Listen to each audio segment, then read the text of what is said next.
So my 13-year-old, he's really owning the whole his real dad has never been in his life. And he tells a lot of I don't have a dad jokes at school. And he came to me the other day and he said, knock, knock. And yep, Who's there? There you go. And he said, not my dad.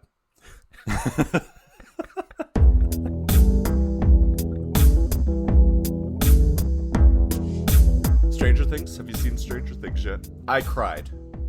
Season 4 for me is Ghostbusters 2 of television seasons. What do you mean by that? I think it's overall flawed, but you just love it so much. Okay, I like that. It said it was like it packs such an emotional punch, even though it doesn't always work. Yeah, it was good. Game of Thrones kind of had that for a while too, I think. You knew it had problems, but I think Game of Thrones really is what soiled me to... soiled? That's gross. I'm not going to say that. I'm going to say soured. Soured. I'm going to say soured me. Soured me to ultraviolence. So I'm not that big into it anymore. I used to love ultraviolence, but it just like the constant abuse of women and the rapey scenes, dismemberment, like everything was just so much in that show for so long. It's just too much. I can't see it anymore. Yeah, I could never, I could easily not watch that show again, knowing that the last season was just that bad. I hated that season so much that I have no interest in watching it. And there's some amazing TV in there. They really just blew it. Yeah, and I don't want to let that last season make me feel like the whole thing was shit, because it wasn't. I think it really did things like no other show did, and that's great. And even the last season, I guarantee, would be everyone's favorite season if they had just slowed down. That was all. That was really the only problem, is that they should have had like 4 or 5 more episodes to flesh out what they were trying to do. You can't have a character that was completely sane and the epitome of strong for 6 seasons and just have her go crazy on a dime. But we kept talking about her father, how he went crazy, right? So it's not nuts that it's in her family, but we're just like, yeah, you kept mentioning that, but you didn't show it at all in the last season, and you can't expect us to just go along with it because you mentioned it. I think that's the only thing. And you got to take us along. I think that was the deal breaker. There was a lot of other nonsense, like the whole ice. What was the name of that big bad? The Night King. They killed him in like 5 minutes. All that build up, and it's like, okay, you're done. And really, like, that should have been the end of the show. Like, they should have made that thing with Arya and how she stabbed him, and everybody fucking loved that part.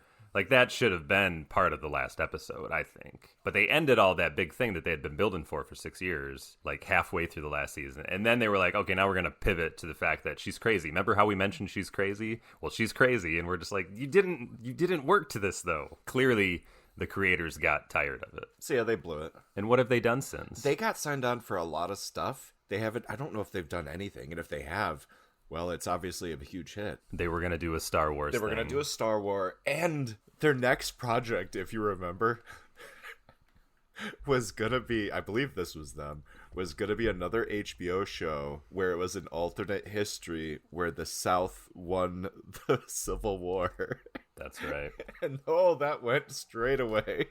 It was bad timing. Like, if they had done that 10 years ago, it probably would have been fine. Yep. Not in this day and age. No, alternate history has a place. Man in the High Castle was good for a little while. That wasn't enough for them to say, well, that's such a success that we're going to agree with this. No. But that's what it feels like. No, not at all. My dad watched it, and I watched the first episode, but I didn't really watch it. I think I got through the first 2 seasons, and then I kind of lost what was happening. And all right, let's start this episode. Welcome, everyone, to the latest episode of Aaron and Justin Talk Sequels. I'm Justin. I'm Aaron. Hello, Hi. everyone. And we haven't recorded in a couple of weeks. We've had vacations. Justin fell off a cruise ship. So it's nice to be back and to be talking about 2 movies that I had never seen before. Have you seen these movies? At times, I'm sure I saw Romancing the Stone, but not straight through. It intentionally tried to watch it. Yeah. Like, I've heard of them, and I had always heard they were good. but I had always just skipped it. Well, and of course the Back to the Future connection with Robert Zemeckis. So then I would like look into Romancing the Stone, like, oh, this is the movie he made before there, and he also made a movie called Used Cars. So I like kind of looked into that as well, but I never quite like sat down and made it an event where I'd actually watch it. Yeah, I would see Used Cars starring young Kurt Russell way before this, and I still haven't. But yeah, today we are talking about Jewel of the Nile, the 1986 sequel to Romancing the Stone, the 1984 action-adventure ripoff of Raiders of the Lost Ark, the 1981 sequel. No, that's just going on and on. Here's the question. Yeah. Are these movies ripoffs of Indiana Jones? Absolutely not. I don't think so either. Not even a little bit. I can see this coming out in 1984. No, I say a little bit because producers want to grab a hold of what they deemed successful from the Indiana Jones series of movies at that time, maybe 2 films at that time. But they didn't say, go make our version of it. But they definitely, I think, had a hand in saying, like, well, if Spielberg was making this movie, he would kind of do it this way. And Zemeckis even had a relationship with Spielberg at that time anyway. So I kind of feel like there were a little bit of pulling this, a little bit of pulling that. But in no way did Zemeckis say, like, this is my version of Raiders, because I don't think that's fair. And it's really only because Michael Douglas wears a hat. That's it. Right. If he didn't wear the hat, nobody would say shit about this being even remotely connected to Raiders. His character in this movie, which I don't even remember his name. What is his name? Jack Colton. Jack Colton is only similar to Indiana Jones in the fact that I think both of them are kind of sluts. And they just kind of go through life drinking a little too much, enjoying the women a little too much, while also happening to have some kind of profession. They just take the profession away from Jack Colton, and they just strip the character to the bare bones. But, okay, are you ready for what I think these movies are? Yeah. This is Indiana Jones meets, and I haven't seen these movies in forever. I might be using the wrong example or allegory or whatever word I'm looking for. Indiana Jones meets the Pink Panther. Okay.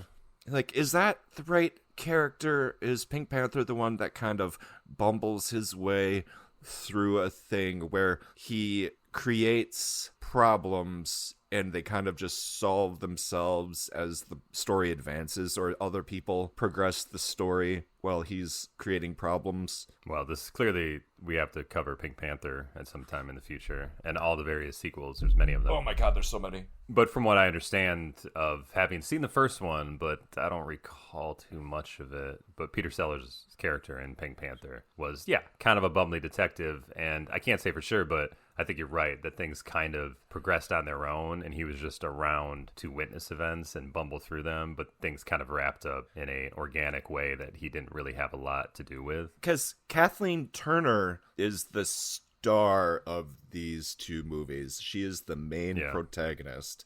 It's not Michael Douglas.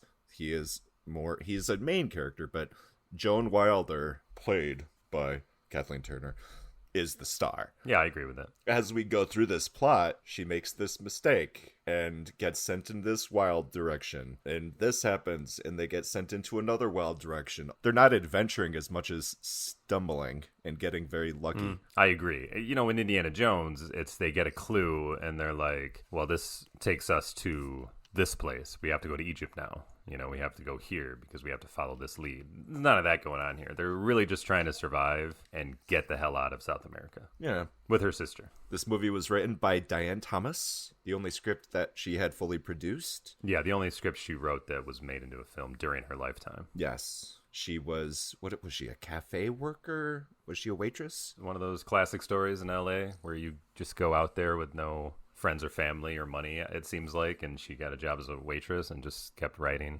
and somebody grabbed a hold of it and was like, oh, this has commercial appeal. She wrote this movie and it became a big hit, and it put her star on the map, and she died within 2 years. I think she was in a car accident. Yeah. Very sad. At the same time, Michael Douglas, we know him as a leading man. In this period, he is struggling to get out of the shadow of his super famous father, and so he's producing. He really hits the big time with One Flew Over the Cuckoo's Nest.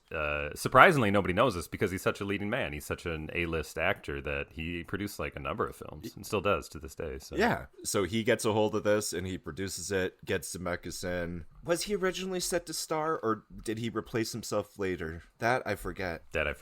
Originally considered was Sylvester Stallone, but who knows?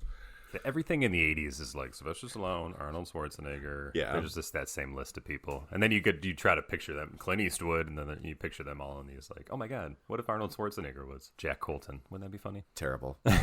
So he ends up starring in it, and this is the movie that arguably puts him in the actor's seat moving forward. Like, this is when he becomes kind of a hit actor. And I think he tries to follow it up with Wall Street. I'm not sure about my timeline exactly, but that was like where he was like, oh, and I'm going to be an award-winning actor, so it all happened just in a couple of years in the 80s. Yeah, I think it was just 87, 88, right around then. And so yeah, this movie directed by Zemeckis before Back to the Future and shot by Dean Cundey. Another Halloween connection. We can never escape it. Score by Alan Silvestri. Which sucks. No offense to Silvestri, but God, I was not happy with the music in this movie. Whatever. I know you don't pay attention too much to it. The one thing that I noticed was there were strong Back to the Future vibes throughout this freaking movie. Especially the title sequence. Yes. Or the when they reveal the logo. Was that something Zemeckis was trying to make his thing? Like the way it says, production company, his name, and then all of a sudden the logo is like in this beautiful block lettering, and it like flashes and it slowly dissolves. Because you're right. Back to the Future does exactly the same thing, but I can't say about used cars. Yeah, that seems weird if used cars did that. And of course, you have the Back to the Future trilogy, so all three of them did that. But I don't recall Roger Rabbit doing that, but maybe that did too. This Western scene at the beginning of this movie reminded me so much of the Back to the Future 3. I almost thought that he reused locations in Back to the Future 3. And I rewatched that entire segment. Like, I fast forwarded and stopped, and I couldn't find anything. Give me your 3-minute synopsis of this film. Oh God, I don't even think I can. Okay, so I'm going to say this and then I'll do the synopsis. There is a great prequel movie here, and it's something that can be infuriating during this movie, but movies did this, and it's so much fun where they didn't spoon feed you every bit of information that you need. They just pick up where a story's happening. So there is a whole turn of events before this movie that would be really interesting to see, but we don't ever need to see it. So we have a woman that goes to Colombia to save her sister who is kidnapped. Along the way, she is attacked for the ransom, and a man, a smuggler of rare birds, saves her and leads her to safety. But is he trying to save her, or is he trying to get the treasure for himself? The ransom. It all culminates in her getting her sister back safely, the adventurer getting the ransom, and them living happily ever after. See, there's so much to this movie. It's fun. Well, Kathleen Turner is a successful romance novel writer called Joan Wilder. And she's one of those that doesn't just write it, but she's got like a fan base. Like, people know about her and they know the character that she writes, and he of course turns out to be the Michael Douglas character in here, like the very close allusions to that. So the fans want to know what happens next with this character that's always saving damsels in distress and stuff like that. So yes, she gets a message that her sister was kidnapped after her sister's husband was murdered. Yes. I can't remember exactly why, but I think he had something to... He was Colombian, I believe. That's why they're in Colombia. They never say why. They never say why? Okay. Here's where I want to get it straight in my head. Danny DeVito and his brother are the kidnappers. Yep, his cousin Ira. His cousin. Yeah. Right. And they just want the ransom money, right? No, they want the map. Okay. I thought they just wanted the ransom, but there's a General Zolo, Colonel John Zolo, who wants the map. Yep. So he actually goes to New York or whatever city they're in and tries to ransack Joan's apartment because he thinks that his sister sent her the map, which she actually did. Yeah, so an agent of a foreign government came to New York and tried to assassinate a person over this map. Like, it's a big deal. Yes. Her sister's being held captive for this map. Like, there's this fun idea that her brother-in-law was also some kind of adventurer. He had the map. Yes. He wanted to get to the jewel. Everybody was chasing him, and they killed him. Yeah, so they sort of explain it. I mean, it comes together. Well, no, like, I'm that's imagining who this person that. was. Like, they don't really... Well, that's kind of what I imagined, too, so I feel like there was allusions to that. So that's fun, because we pick up where this story has been going, and we have all these pieces in place, and it doesn't make any sense. Like, why are they after this person? Why are they after? So she doesn't have money with her. She just brings the map. Yep. Because Danny DeVito wants the map. Because the map will lead to the emerald, the El Corazon, which I believe means Heart something. Yeah. Just a big stone. Yep. You know, this is just one of these people that want to find treasure, and it happens to be a giant emerald. Yeah. So you're right. So Danny DeVito and his cousin want it. So they want the map. So they kidnap the sister. Joan's got to bring the map. But the Colonel thing, to me, is just like kind of a pointless addition, that he wants the same thing, but he's very bad at getting it. Whereas like Danny DeVito and his cousin, they're in a different country. They're stupid. But Zolo actually goes to New York. Why didn't he just try a little harder? Like maybe wait for her to come home? I don't know. That part didn't make a lot of sense. Right. So he just kind of ransacks the place, and then he goes to Columbia when she gets to Columbia. And then why doesn't he kidnap her there? He just tells her to get on the bus that will actually take her to another area where I guess he has his troops located, because then they can kind of like scare her into giving I don't know. Why doesn't he just get the map from her there? I don't know. He does seem to have a lot of pull for playing such subterfuge. If everybody's afraid of this guy because he's a notorious colonel with an army at his side, it feels like he could get away with it. Yeah, if he just would put a little pressure, he could probably get what he wants pretty easily. But of course, we wouldn't have a film then. It wouldn't be that exciting. So she gets on a bus. She goes the wrong way. She's supposed to go to a town to meet Danny DeVito. Gets to in the middle of nowhere in Colombia, South America. Gets shot at by Zola. Wait, it's just people that are taking them gets down. the bus crash. She distracts the driver. She gets a crash. And yes. he runs into another car that's parked on the road. And then she gets shot at by Zolo. And then the owner of that vehicle turns out to be Michael Douglas, Yeah. who is just some dude, American down in Colombia, who's collecting rare birds in order to sell them, smuggle them. I don't know. Maybe an illegal thing. But he wants to buy a boat that he can just travel the world. No. Oh, okay. No. I'm 99% sure they say why he originally went to Colombia, but I was not. Look, I was not willing. know why he went there. You don't know either. But let me tell you something. He's got the picture of the boat. He wants to buy the boat. He wants the boat. And he thinks he can buy it by doing this rare bird He thing. is absolutely smuggling That's fact, right? rare birds. Yes, he is illegally selling. Because you probably can. It's probably against the government ordinance that you can just trap and sell these things. Yeah, you know? Yeah, like they have lots of rules about that. And so yes, he's not a good guy. He's in it for himself. He's trying to buy a boat. But he's not hurting anybody, so he's not a bad guy. Well, what if those birds are going to a place where they're territorial and they disrupt the local ecosystem and kill all the other birds? And now we just... No. The way you make money from selling the birds is that you sell them to private collectors. So there's a bunch of rich assholes with their own private zoos and stuff in their homes. That's where it's going. You don't... Because I don't... But then again, maybe zoos would buy it as well. So maybe he's selling them to zoos. But either way, they're not just like going out into North America flying around. Yes, maybe. Who All knows? right. Okay. Let's just fine. Let's just not call Jack T. Colton a bad guy, because he's not hurting anybody. He's just getting some birds. Yeah, just getting some birds. Yeah. So he, his truck gets just ruined, and all the birds escape because she crashes the bus into it. Yep. But she, he helps her because she's getting shot at, and then she promises him a little bit of money. If you can take me to the town I'm supposed to be at. $350 in traveler's checks. Yeah. And then it kind of comes out that she has a map, right? Yeah. He sees it in her bag. So then it seems a little more lucrative to him. Yes. Yeah. He is interested. He hatches a plan. Yeah. So he's like, he rightfully is like, he wants to help her because he's not a bad guy, but he does want to get something out of it. I was a little unsure if he was just going to like take the map and run. Because he was telling her, like, look, you don't hold any cards except for the map. Why don't you, let's go get the emerald using the map. And then you'll have that to bargain with when it comes to getting your sister. So I was feeling both. Like, he was actually going to help her get the jewel to bargain with, or he was just wanted to get the jewel for himself. I wasn't really clear if he was just going to ditch her or help her. It was good, yes. And they leave that open until the end of the movie.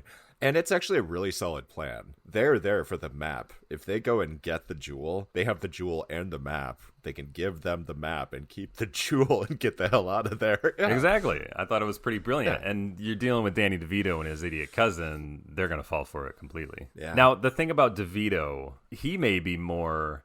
I want to say Jacques Cousteau, but that is not the guy's name from Pink Panther, but it's something close. I don't remember. It's something like that. Anyway, but Danny DeVito may be more Peter Sellers than Joan Wilder is in this movie, because Danny DeVito, more than anybody in this movie, just happens to be in the right place at the right time. Like, he's sleeping in his car, and that happens to be the car they steal. Yes. Or whatever. Maybe that's the sequel movie. But there's things that happen like that. So he kind of is on, not only on the trail of Joan and Jack to try to get the map, but he also kind of, like, becomes an accomplice with them almost. They're never on the same side in this movie, but yes. So... you know, they get out of the jungle and they get to a village and they're looking for a car. And this is the next spot where they're in danger and Joan Wilder accidentally gets them out of it because the town is run by a drug lord and the drug lord absolutely fucking loves her novels. I thought that was pretty funny. Oh my God, it was really well done too. So he helps him out. Yeah, he helps him out. What was the name of his car? Car? They're talking about I don't remember. my mule. Was it the mule? They have a whole funny thing. It was like a Land Rover, right? Yeah. And so he drives them out of there because they're being chased by the general. Oh, and this whole time they're falling in love. Let's not forget. Oh, yes. They're finding real connections, Kathleen Turner and Michael Douglas. And I do think they have good on-screen chemistry. And they're both attractive, hard-headed people, and they kind of are coming together. They are both great looking. In a natural way. It felt organic to me. She's got her sexy smoker's voice. See, Kathleen Turner, like I had to read up on her because you know her name, but I have no recollection of much of anything that she did. And it turns out that she went off the grid because of illness for many, many years. I knew her growing up because she was Jessica Rabbit, but I knew the voice more than her. Right. But then when I saw her, I would always get her and Sybil Shepherd confused. Yeah, that's very real. But definitely I knew she was with Michael Douglas in these movies, and then she was Jessica Rabbit. She's more of an 80s girl. Her, Douglas, and DeVito re-team in, what was it, War of the Roses? Oh, yeah, War of the Roses, of course. And my parents used to love that movie. So that's another movie. That's probably the movie I saw with the three of them first. I've never seen it. Which is it. Maybe not something you want to show a kid, but it's a good film. It's just Michael Douglas and her are a rich couple that are going through a divorce and how shitty they are to each other during the divorce because they're still living in the same house. It's pretty fucking hilarious. DeVito directed it. Oh. It's a really good film, yeah. And then her and Douglas briefly are together again in Douglas's show on Netflix, whatever it was. I thought it was Kaminsky. Kaminsky, that's what it is. Kaminsky Method. Yeah, which he also produces. So isn't that fun? Yeah. Maybe Danny DeVito's in it too. Yeah, I don't know. So they're adventuring. So where are we? Yeah, they just left the drug dealer. They get to a city where they have a phone. They've called Danny DeVito's cousin. They're ready to go. They have their romantic evening where the magic of the city overcomes them and they hook up. We see that Michael Douglas had determined that he was going to absolutely steal the map and leave her, but he changed his mind. He put the map back. The next day, what happens after that? They're gonna go. Well, don't they get the emerald? Oh yes, they go and get. That's what they decide. They're gonna get the emerald together. And so they go and get the emerald, but the general finds them again. Oh, they even go over a waterfall. There's a lot of big set pieces here. Well, this is where they steal Danny DeVito's car, and then they get away. They get the diamond or the jewel, whatever it is, emerald. And then they have to flee again, and that's when they go over the waterfall in his car, I think.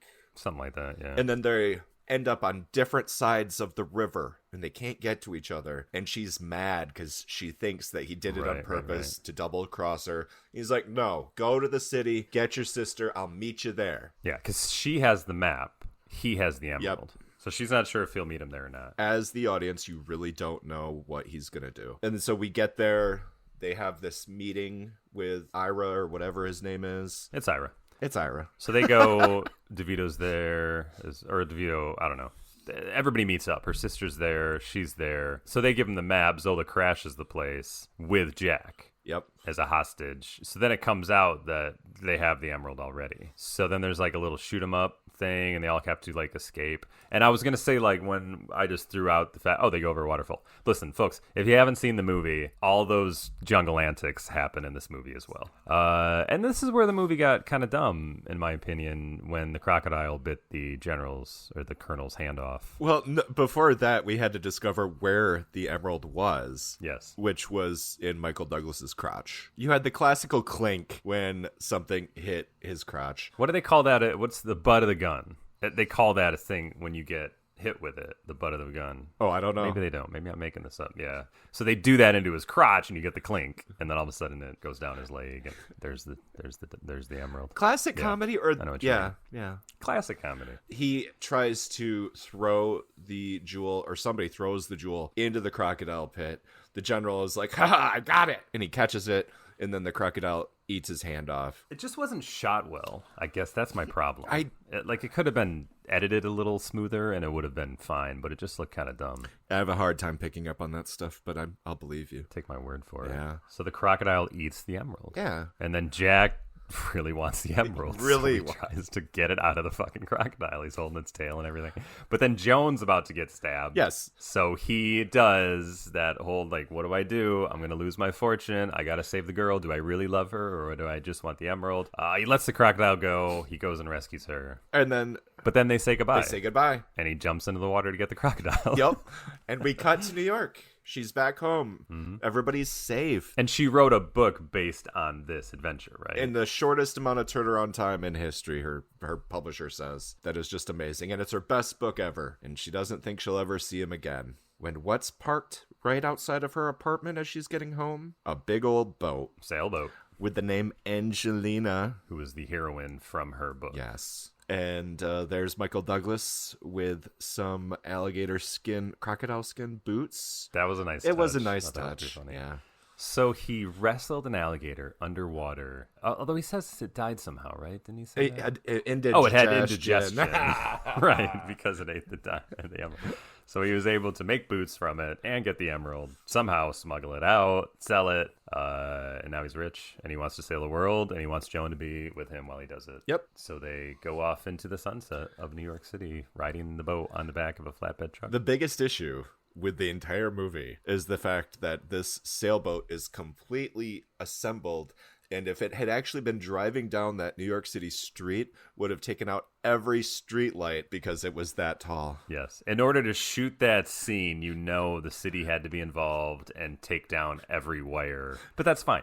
And you know what? This movie deserved a big, cute set piece at the end, and I think that worked brilliantly. And he got why not? Why not get what they wanted? Everybody got what they wanted out of it, and I think that was a fun ending. Yeah. He's rich. And we don't know how rich. This movie was good. Yeah, I liked it. We don't have hour and 6-minute movies, or 106-minute movies anymore. It's nice to have that 90-minute mark. $10 million budget, made 115, which is just huge for 1984. It won, the Golden Globe for Best Comedy.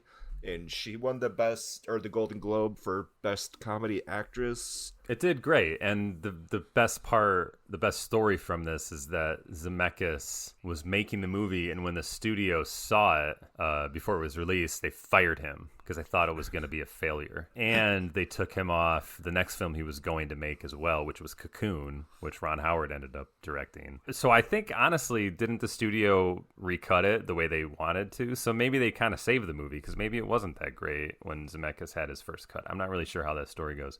But it ended up being a huge hit. So then they were like, all right, Rob, sorry about that. Or Bob, sorry about that. What do you want to make next? You've earned it. And then he's like, oh, Back to the Future. And I got Spielberg producing it, and we all know what happened after that. So Zemeckis was on his own at this point, like doing his own thing, and he had the clout in the industry and the blockbuster to back it up that he was not going to come back for a sequel. He was too much of a big shot. Yeah, he would have been way too busy to ever come back to this. And I'm reading something right now where The Lost City was kind of really, really close to this, but I don't think anything official. Yeah, with Bullock and Channing Tatum. Yeah. They say there's a lot of it has a lot of feel of Romancing the Stone to it without being a remake necessarily. But I could see that. But again, we haven't seen these kind of movies too often that I can think of in the past couple decades, so that's fine. If you want to make another one. It feels like we're starting to see romantic comedies pop up again, and I dig it. But isn't it funny that they put Bullock in it? No offense to her. She should be 20 years past her prime as a romantic lead, but they still don't know what to do with anyone new, so they're just like, let's just put Bullock in it because she's proven that she can handle it. But who's the new person? Why don't they have somebody new that could do it? I love that actresses don't have an expiration date anymore. It's nice. And yeah, the young actors, well, we have the young actresses, but we don't have a lot of romantic lead young actresses. That's what I mean.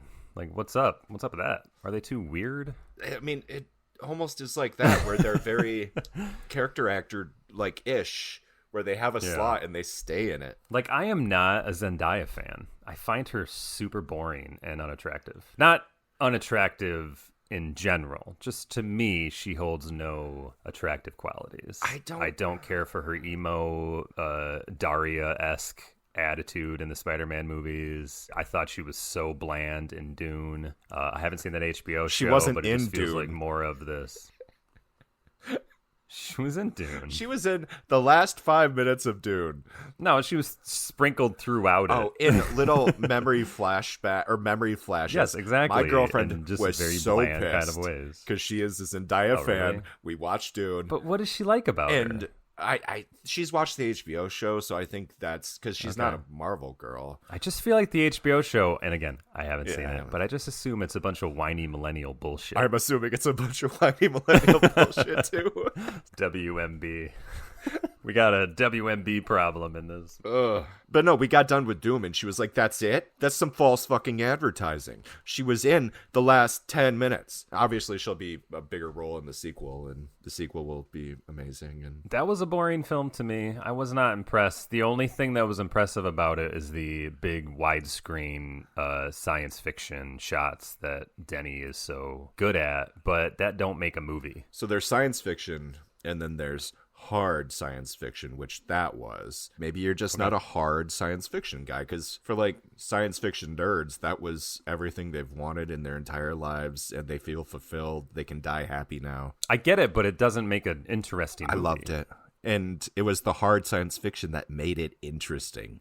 It was Phantom Menace well done, is what that was. Yeah, but I'd rather watch the pod chase and the greatest thing that ever happened in a Star Wars movie, in my opinion, aside from the reveal with Darth Vader and Luke being his son, the amazing lightsaber battle between Darth Maul, Qui-Gon Jinn, and Obi-Wan Kenobi. To me, the greatest 10 minutes that ever happened in a Star Wars movie. I would rather watch an entertaining film than just stare at pretty pictures for 3.5 hours, whatever it felt like. And I'm such a nerd boy. That political intrigue was the bomb. So you loved the trade embargoes and stuff? That was the Like, part that was your good, thing? yes.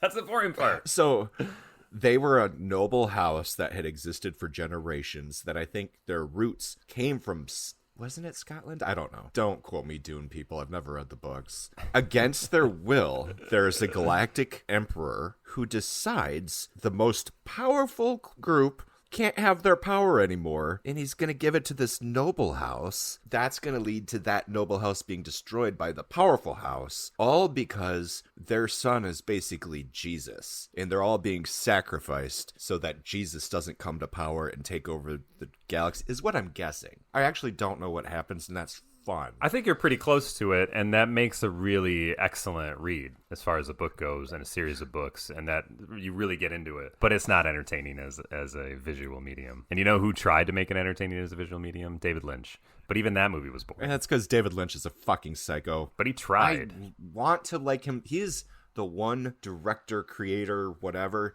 that I want to love, and I can't. He's just so goddamn crazy. Yeah. I got a lot of people like that.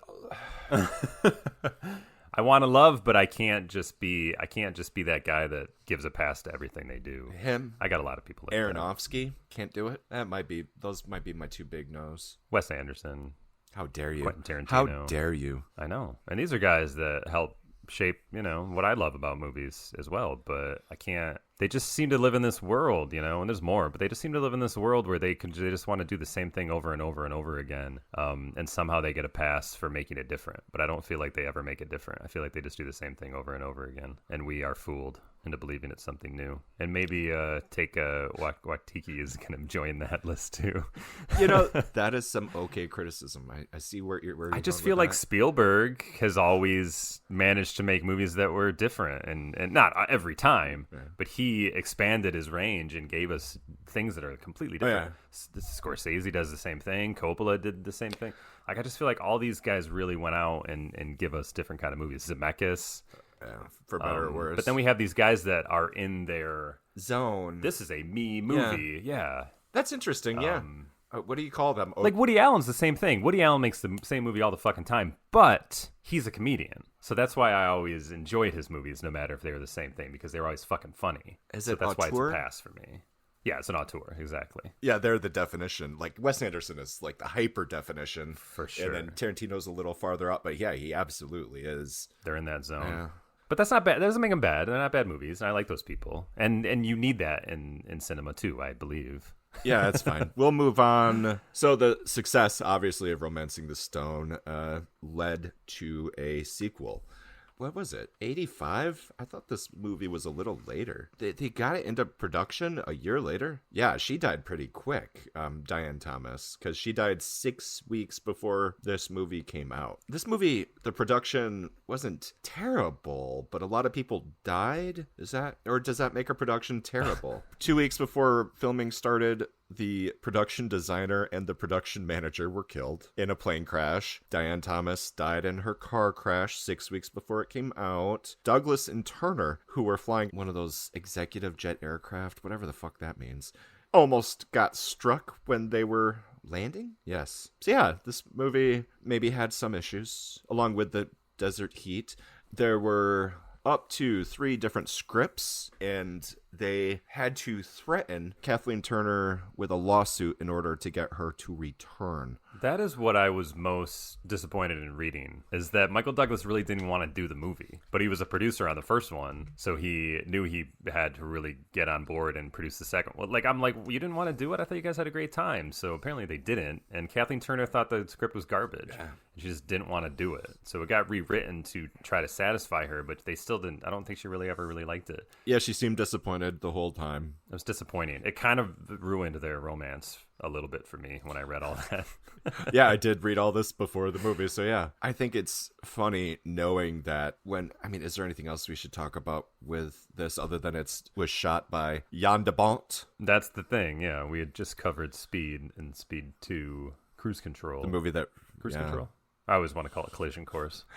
Cruise Control, directed by Jan de Bont, who we had mentioned had been a successful cinematographer before Speed, got him in the director's chair, and he shot numerous movies, famously Die Hard, and I knew a couple other ones that I couldn't name off the top of my head, but I certainly didn't know he had shot The Jewel of the Nile, which is the 85 sequel to Romancing the Stone. How funny. And we were talking, and they were talking about how they couldn't get the director back for this one because he was actually awesome and was doing stuff. So this one's directed by Louis Teague. He directed Cujo. Navy SEALs, I remember watching with Charlie Sheen. That was like a dumb action movie. Wait, and it's got Michael Biehn. It's got Michael Biehn! Yeah, Michael Biehn, right. Yeah, I've never heard of that. When we spot Michael Biehn, it's similar to when we spot Joe Morton. We're just happy to see those two guys. Yeah. You should always be. After that, it looks like a lot of TV movies, and that's it. It's one of those careers that never really went where it could have gone. But it seems like he probably made a good living, so I'm happy for him. So we got this movie. Well, it's shocking that it was almost as big of a success as the first one, and they never were able to get a third sequel off the ground. Part of me assumes that's because of Kathleen Turner wanting nothing to do with it, is my guess. That's my guess too. But I do think, the first movie's 10 million, right? And they didn't expect anything from it, so they were ready to lose 10 million. Yeah. But then they got 115 million, I think, right? Yeah. So then they're like, oh, perfect, beautiful. We made over 100 million. Here's the next one. We'll give you 25 million because you have to make over 100 million this time as well in order to make us happy. 135 would be nice. How about that? but it only pulls in just under 100. Yeah. So to them, I think it was a failure. It didn't overdo what they had seen previously. So that's why I think they also weren't going to make another one after this. Or at least Fox wasn't going to put up the money. I think it's 4 years later that we get the War of the Roses, 1989, yeah. Was that Fox? Uh, All right, here we go. 20th Century Fox. Okay, so yeah. Yeah, for some reason they were all about reteaming the three, even though it wasn't as a adventure movie. But DeVito had just made a movie that wasn't really a huge hit, I don't think, but they let him make War of the Roses. He doesn't have a huge filmography, does he? Oh, see, he did Throw Mama from the Train. That was a modest hit, but then I think that's what greenlit him to make War of the Roses. So, yeah, I don't know. For some reason, they were like, yeah, go ahead. Ratings Game, Throw Mama from the Train, War of the Roses, Hoffa. He did Hoffa? He did Hoffa with Jack Nicholson. Shot in Detroit. Matilda, which of course... Oh my god, was this his last directed... He did a short film that doesn't count. I just remember Death to Yes! Smoochie was too bizarre for anyone, and it failed. And that was pretty much the end of his directing career. Oh, no, he did Duplex. Yeah, but nobody cares about that. It was a romantic comedy, whatever. But he has a very, at least, I don't know about his earlier work, but he has a distinct style as a director, and I liked it. Yes, that's what I mean. And I didn't see Duplex, so I don't know. But he seemed to be pretty avant-garde and on the fringe and somehow make successful movies. But then when Death to Smoochie, which was that kind of movie, didn't go at the box office, I feel like then he just got relegated to being a no-name director guy that did Duplex. Even though, hey, he was Danny DeVito, he's a director, he should have been a big deal, but whatever. Now he's just that guy everybody knows from It's Always Sunny in Philadelphia. And could you ever see him being the Danny DeVito of the 90s that we used to know in the 80s and 90s again? I don't know. That's interesting. Where he would like lead a movie or direct a movie, or is he just typecast? Yeah, now. It's an interesting thought, ladies and gentlemen. Tweet at us. Let us know if you think Danny DeVito could ever recover an acting career after his iconic work on It's Always Sunny in Philadelphia. But you know what? Yeah. He's probably happy. Oh, I'm sure he's. What the fuck does he care? So this movie got made. What did you think of this movie? I really enjoyed it. They're just sailing the world. Like they had their fairy tale ending in Romancing the Stone, but now we get to see the reality of what does that actually mean when you're rich and you get to sail around the world all the time. She is bored out of her goddamn mind and has writer's block now for the first time ever. She cannot finish the book, where he's just too easygoing, where he's enjoying. He has everything he wanted, and I don't know what the right word is, and that's the 80s, so of course the characters are going to be portrayed in this way. But yeah, she is absolutely that stereotype of, I don't know what I want, I'm a woman, okay? Like that. I don't know. I didn't see it as that stereotype. I saw it as she's the creative, where she has to constantly create, and you can't be comfortable and create. You have to always be challenging yourself in order to remain creative. Well, and that's where she is with her the life. whole point is that she made this decision to go and sail the world with this man that she loves. Yes. And now she changed her mind because she can't stand it. Because in reality, she's this. But I don't think it's so that. It's not because who he is. It's because she made a choice for love, but realized that wouldn't be good for her creative and he's the man. He knows exactly what he wants. He gets what he wants, and he's happy now. You know, like it's... Yes. Okay. But I don't know, it worked for me at the beginning. Oh, no, it's great. Yeah. And when somebody underwater sets what's clearly a bomb on the bottom of his boat, and it's foreshadowing for later, but I saw that, and I was like, oh, fuck. So I was waiting for that to happen, and that was a good payoff later. That was. So what happens? They go to a fancy shindig in her honor because she's such a famous writer now, even more so than she was before. And she meets this guy from an African nation that wants her to write his autobiography. Like, spend time with me and get to know me and write my book, which is obviously heavily influenced to be what he wants it to be, not what she'll actually see. But we don't get that until we get there. Okay, so I love the thought, because I feel like this is what they're trying to say. Tell me if you think I'm wrong. I feel like he is known throughout the world as being a bad guy. And they don't really pay enough attention to the world to really know. And so she's jumping in this car with this guy that she only kind of knows without the reputation, and it's great. Right. Like, this guy is already on the UN's shit list. as far as abuses to his people and humanity in general and genocide and stuff like that. But what have they been doing? They've been sailing the goddamn world with no television, no newspapers. Michael Douglas could care less. Yeah. She's too busy writing her books. They don't have any idea who this person is. And he turns out to be like a warlord. So once again, but they're going to go with she him anyways. Pink Panthers it into this situation. Exactly. She gets into a mess. But what felt genuine about this, it showed their romance. When you have everything, what then? I liked that. She's not happy with it. He's could care less. He's fine. But then when it naturally came to the point where she found another opportunity, it felt natural in that they both were like, well, I don't know what, if you want to do that, you should do that because I want you to be happy, but I don't want to do that. So we're going to have to separate. And I just felt for them in that moment. Like, it felt pretty genuine. And so she leaves with him. When they're getting in the car, there is an assassination attempt against him where she's already like, oh, okay. And he had like a bulletproof or a... Didn't he get stabbed? Didn't he have a stab through? Yeah, he got stabbed and he had like a chainmail meshy thing going on. Yeah, and he's like laughing like a lunatic in my mind as they're driving away. This happens all the time. And he has his people blow up Jack's boat so that Jack's dead and that he can keep her for himself. Yes, which was a lovely scene because Michael Douglas is okay with letting her go, even though he's a little pissed, but he doesn't want to follow. He just doesn't want to go to Africa. He just wants to sail his boat. And then who should stumble upon him but Danny DeVito is hiding out in a dumpster because he wants revenge on Michael Douglas. So now they're going to be a little bit of a buddy comedy in this one. But DeVito's motivation is still clear in that he's angry at Jack, but he's going along with him anyways because he wants to get something out of it. And doesn't the assassin go to Michael Douglas and say, she's in trouble? And he's just like, I don't care. I'm just going to sail my boat. And then in the background, it just explodes. It was a great payoff to that whole bomb setting scene. And that's where the assassin... Yeah, so like now with the assassin, right, he's able to give Jack and Danny DeVito, I can't remember his name, the information they need to head to where she is. Isn't that how that all comes together? And Danny DeVito wants to get something out of it. Do they know about the Jewel of the Nile? The assassin is the one who lets them know that the bad guy has the Jewel of the Nile. And that's when they were both like... Right. Well, I need another jewel to buy a new boat. And Danny DeVito's like, you owe me. His name's Ralph.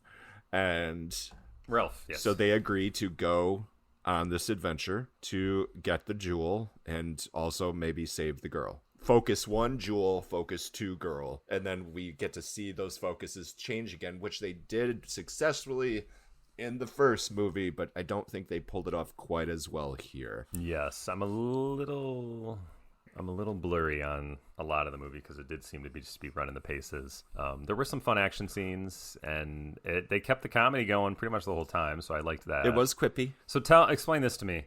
The Jewel of the Nile turns out to be a person. Yep. And he's like a holy man, right? Yep, a magical and so holy the man. African bad dude thinks that if he controls the holy man and makes him do his bidding, the people will follow him easier. Is that what the idea is here? No, he takes the holy man hostage and he's never going to be seen again. So he plans on killing him because he's going to replace him as the holy man.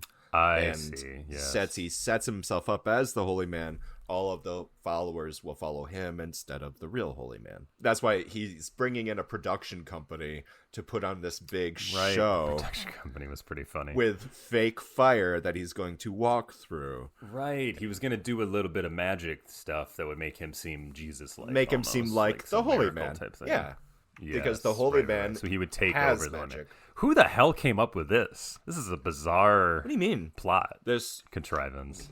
I'll Google that real quick, but I'm pretty sure the answer is the Temple of Doom. Right. Yes. Thank you. Of course, they just cribbed, and they're like, "Oh, Indiana Jones does magic now. Okay, well, we got to have magic." Yeah, and so that's what they did. I don't think they turned Jack into Indy, but I do feel more of a, as you say, cribbing from Temple of Doom in this one. Yeah.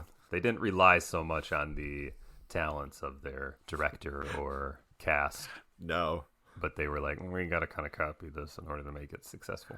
Because imagine if you played the scene where they're escaping through the fighter jet through that town, Yeah, the fighter jet. and thing. if you played the indie music over that, it would be exactly it. Well, that was now from Raiders, but it does feel like the plane scene in Raiders. That's for sure. Yeah. But to Jewel and Nile's credit, they just kept it going and just made it more funny and funny and funny. Yeah. Maybe a little too much. Yes. But I did enjoy it. That was funny. They certainly go for broke. They used the $25 million wisely. Like, even the stage was pretty big and expensive. So, back to the movie. Joan Wilder figures out that this guy's crazy as balls. She finds the guy who is the Jewel, Al Juhara. We're just going to call him the Jewel. Yeah, Al Juhara. Yeah, he's the Jewel.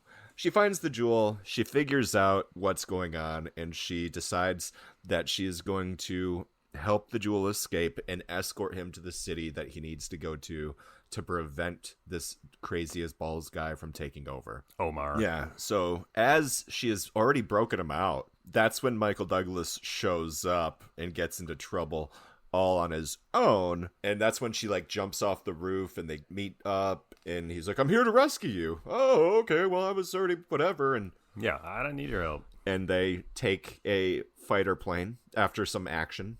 And they drive it out of the city while using the plane to shoot people and blow up a lot of Omar's weapons of war. And then they're just kind of on the lam trying to avoid people, but she's trying to get him back to the city, right? So he can just let everybody know he's still alive, I guess, the holy man. So Ralph, real quick, is kidnapped by the tribe of the assassin that we met earlier. Like the people that are fighting Omar. Right. And this movie was obviously an inspiration for the Mummy, because this tribe is exactly the tribe who are quietly watching over the Mummy's tomb. The Magi. Yes.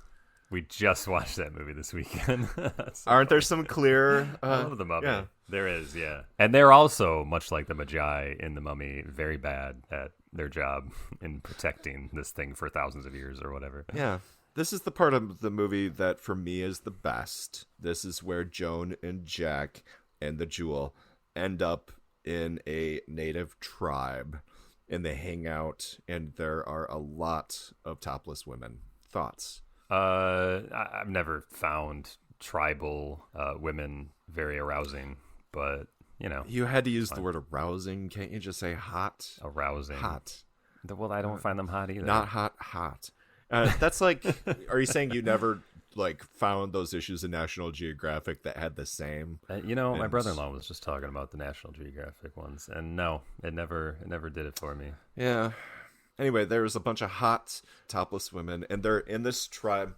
And there's another funny Indiana Jones moment where he has to fight a much larger man than him to get to marry Joan. That's right. Yeah, the chieftain's son wants to marry Joan, and so they have to fight. And he ends up, doesn't he just break something over his head just like Indy would? Pretty much, yeah. And they win, and then they leave. They are going to the city to stop Omar from taking over. Doesn't the whole stage go up in flames, and they kind of stop him, and then the Al Jahara, the real Jewel of the Nile, is able to make his grand entrance, and everybody knows that he's still alive. He's still the true holy man, spiritual. Because he's walking in fire. Guru. Yes, exactly. He's in it. So maybe there is a little bit of supernatural stuff going on at the end here, but whatever. It's just a bunch of smoke and mirrors, I think, but it works for him. And then Omar tries to hurt Joan again, and they kill him. And then Al Jahara marries Jack and Joan. Because they actually were in love, and they realized through this adventure that they need to give each other what they need or some shit. Did they really learn anything? And I liked that they took this step, too. I liked it in the first movie, how they got their fairy tale ending. I like in this movie how they finalized it with an actual marriage. Now they're together for real, which would happily lead into another movie, but for some reason they can never get it made. And what's his name? Ralph. He's given like a knife with jewels in it or something by the tribe, and so he's happy, I guess. Yeah. And they're kind of friends now, you know. It definitely worked to have him come back as a buddy instead of just leaving him out of this movie because he was just one of the kidnappers in the first. So it speaks volumes about the work of Danny DeVito. But yeah, that's it. It. We are at the end of this movie. Oh wait, there's one other thing, is that he's got a boat again. And they sail down the Nile but it's just a tiny it's thing, just which is not. It's just so it's a little funny little image compared to the giant boat they left on in the first. Well, movie. so we have to really let's dig into that. So she's a successful author. He's nothing. Is he going to be able to get a new boat, or is he stuck on land? I don't feel like he's going to be happy on land. That's where the third movie was going to go. Is they're living in her apartment. He's going crazy living the New York life. And then something crazy would have to happen to have them go out on another adventure where they just finally discovered that it's a little bit of give and take. Then they have a boat on the weekends and the apartment life. Yeah. Well, for reals, there was talk of a third one, which would involve it being made sometime around this second movie, but would take place maybe 10 or 15 years in the future, where they would have kids and they would go on an adventure with their children. Ew. But it never got made. And then I believe around like early 2000s, maybe middle teens of the 2000s, there was talk of Michael Douglas trying to produce a new version that wouldn't be that same thing, but would still reunite the three of them. But that also didn't come through. There was almost a... And that's where it was left. Gerard Butler and Katherine Heigl remake. There was almost one of those. Right. So then it became about, oh, let's do the remakes. And now that's what people are saying, that none of that has ever happened. But this new one with Sandra Bullock and Channing Tatum is in the spirit of it. So why bother making another one? But I agree. Like, there's no point in making another one now. But it could have been good in the 90s, you know? But yeah, overall, I'm a big fan. Well... That's so hard. These are solid Bs for me. These are movies that I could... Yeah, they're not great movies, but I did enjoy them. I'll probably never watch them again, but they're definitely worth watching at least once. There's a lot of pieces here that are good. And when they made the novelization of the movies, which they don't do as much anymore, but they were popular, they were credited to Joan Wilder, which I thought was a nice little touch, even though they were actually ghostwritten by somebody else. But that's funny. Yeah, I think that's very funny. Oh, it was going to be called The Crimson Eagle, where they take their teenage kids to Thailand, where they're blackmailed into stealing a priceless statue. The project languished until 1997, when Douglas announced he was no longer interested. There you go. Oh, and then in 2008, he was working on another one called Racing the Monsoon, and then he dropped that as well. Well, considering that he's now 147, no, 77. I'm sorry, I had my math wrong. He's getting a little up there now. But yeah, that was us talking about a bunch of jewels. That was us talking about Michael Douglas's Jewels, ladies and gentlemen. Now the episode is over, so go on. Yeah, go on Get with out your of life. Here. Just shoo. Go on the internet. Follow us on all the social medias. Any other messages? Save the whales? Should we save the whales? Do they deserve it? I think they're okay now. Are they big good? Yeah. Yeah, we've saved enough. We should save something else. That should be our thing. Save the Texas Prairie Chicken. The Texas Prairie Chicken? Save the Texas Prairie Chicken.